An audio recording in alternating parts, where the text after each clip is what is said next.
대한민국 세계 최고. 시작하기 전 구독과 좋아요 부탁드려요. 최근 한국 방위 산업계에는 두 가지 경사가 있었습니다.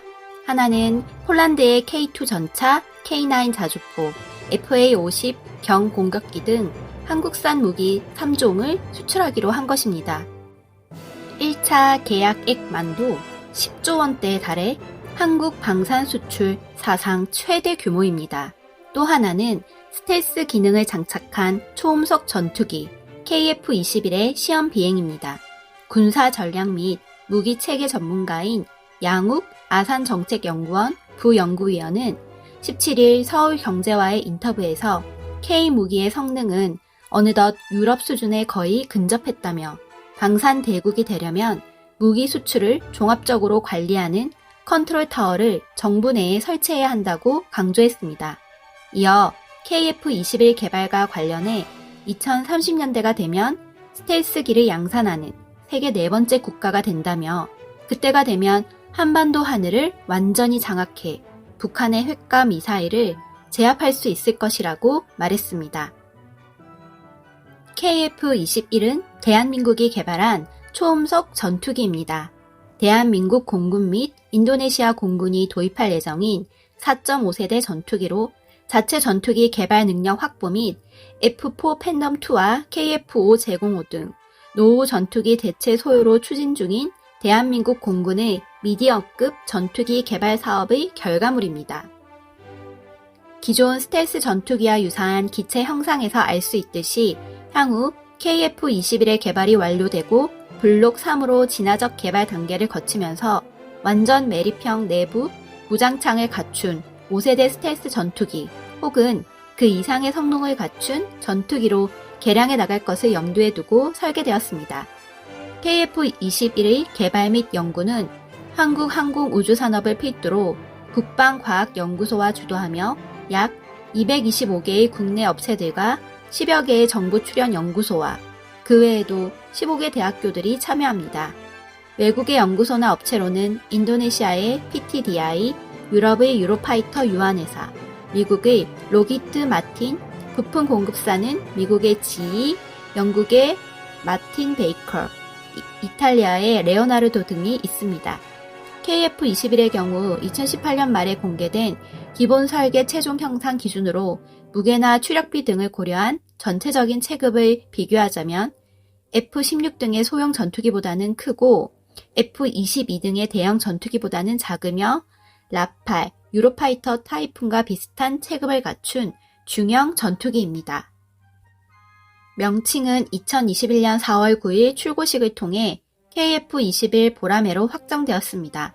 번호 21은 CJ 1호기가 출고된 2021년과 21세기에는 우리의 하늘을 우리의 손으로 지킨다는 것을 뜻하고 보라매는 본 사업의 정식 명칭인 보라매 사업에서 따온 것입니다. 그 외에도 보라매는 대한민국 공군의 상징이기도 합니다. 영문 번역명은 현재까지는 다양한데 어린매, 싸움매, 사냥매 등으로 번역되고 있고 일반적으로는 사냥매라는 명칭을 사용합니다. 이보다 앞서 운용된 KF-16 역시 필승 보라매라는 별칭으로 불리기도 했습니다. KF-21의 인도네시아군 버전은 F-33이라는 제식명을 사용할 것이라고 자카르타 글로브가 보도했습니다. KF-21은 진정한 최초의 국산 전투기로 대한민국 공군의 타 전투기들에 비해 국산화 비율이 높습니다. 당장 KF-5 제공호와 KF-16의 경우 면허 생산 기종이라서 국산화 비율이 40% 이하이며 그나마 국산 T-50 골든이글 훈련기와 그 파생형들의 경우 1호기 출고 당시 국산화 비율은 48%였지만 FA-50을 순차적으로 개발하는 과정에서 국산화를 병행하여 59%로 늘었습니다. 그런데 KF-21 1호기의 국산화 비율은 65%로 시작하지만 향후 순차적으로 국산화를 진행하여 80% 이상으로 늘릴 예정입니다. 대한민국 공군은 1차적으로 120대를 도입할 예정으로 언론에서 보도된 내용에 의하면 블록 1이 2026년에서 2028년까지 40대, 블록 2가 2029년에서 2032년으로 80대가 배치될 예정입니다. KF-21의 상당수는 단좌형이 도입되지만 일부는 기종 전환 훈련을 위해 복자형 기종으로 도입됩니다. 공군 초대 KF-X 사업 지원 팀장을 맡았던 김보현 예비역 공군 준장은 KF-X 블록 3호로의 개량은 아직은 계획보다는 희망사항에 가깝다고 언급하였으며 KF-21 1차 도입으로 120대 도입 이외에도 추가 도입이 있을 수도 있다가 아닌 반드시 추가 도입이 무조건 진행되어야 된다고 언급했으며 미래의 대한민국 공군에서 KF-21이 운용될 수량이 500대 정도 될 것으로 예측하고 있지만 현재 공군의 예산으로는 불가능하며 만약 이것이 가능하려면 수조원 단위의 공군 예산 증액이 필요합니다.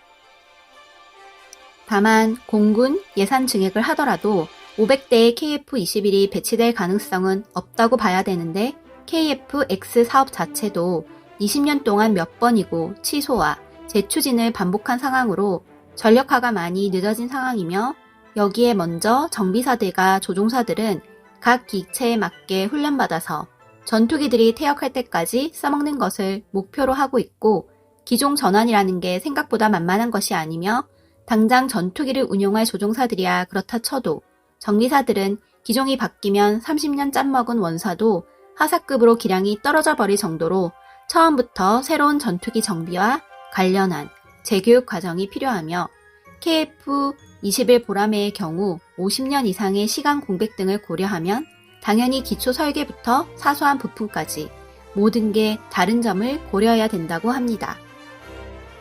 KF-21은 우리 공군의 노후 전투기인 F4와 F5를 대체하기 위해 2015년부터 개발이 시작된 총 8조 8천억 원이 투입되는 초대형 국책 사업입니다. KF-21은 한국형 전투기 KF-X의 고유 명칭이며 통상 명칭은 KF-21 보라매입니다. 이는 최고 속도 2200km로 음속의 1.8배에 달하며 7.7톤의 무장을 탑재할 수 있는 4.5세대급 전투기입니다. KF-21의 첫 시험 비행은 2022년 7월 22일 성공리에 이루어졌으며 이에 따라 우리나라는 세계 8번째 초음속 전투기 개발 국가가 됐습니다. 앞서 초음속 전투기를 개발한 나라로는 미국, 러시아, 중국, 프랑스, 일본, 스웨덴, 영국, 독일, 이탈리아, 스페인 등이 있습니다. KF-X는 고 김대중 대통령이 2001년 3월 공군사관학교 졸업식 연설에서 전투기 자체 개발 필요성을 역설하면서 시작됐습니다. 이후 노무현 정부 때인 2002년 11월 무렵 본격적인 절차에 들어갔으나 사업 타당성과 미국 측의 핵심 장비 관련 기술 이전 거부를 둘러싼 논란 등으로 난항을 겪었습니다. 그러다 방위사업청이 2009년 건국대에 의뢰한 사업 타당성 분석에서 경제적 타당성을 갖췄다는 결과가 나오면서 사업 추진에 다시 탄력이 붙었습니다. 그리고 2010년 7월 인도네시아와 KF-X 사업의 공동 개발을 위한 양해각서가 체결됐고 2015년 12월 방사청은 한국항공우주산업과 체계개발 본계약을 체결하고 2016년 1월부터 체계 개발에 착수했습니다. 이는 2단계에 걸쳐 개발되는데 1단계는 기본 비행 성능과 공대공 전투 능력을 구비하는 것이며 2단계에서는 추가 무장 시험을 통해 공대지 전투 능력을 구비하는 것입니다. 비행 시험은 2026년까지 4년간 2200여 회를 목표로 하고 있는데 이는 고도와 비행 거리, 이륙 중량 등을 점차 늘려가는 방식으로 진행됩니다. 또 비행 시험이 진행되는 중에도 KF-21에 탑재되는 장비들의 미세한 오류까지 잡아내 성능을 극대화하기 위한 지상 시험도 이어지게 됩니다. 이처럼 2026년까지 시험 비행을 통해 체계 개발이 완료되고 나면 추가 무장 시험은 2026년부터 2028년까지 이뤄질 예정입니다. 우리 공군은 KF-21 개발이 완료되면 2032년까지 총 120대를 도입해 F4와 F5 등 노후 전투기를 우선 교체한다는 계획입니다. 우리는 북한의 핵과 미사일을 상대해야 합니다. 그러려면 북한에 대해 유일하게 비대칭적으로 제압할 전력이 있어야 하는데 그것이 공군 전력입니다. 하늘을 완전히 장악하고 있으면 북한이 미사일을 쏘기 전에 우리가 파괴할 수 있습니다. 전쟁 억제 차원에서 압도적인 공군 전력은 필수적이고 그게 바로 KF-21입니다.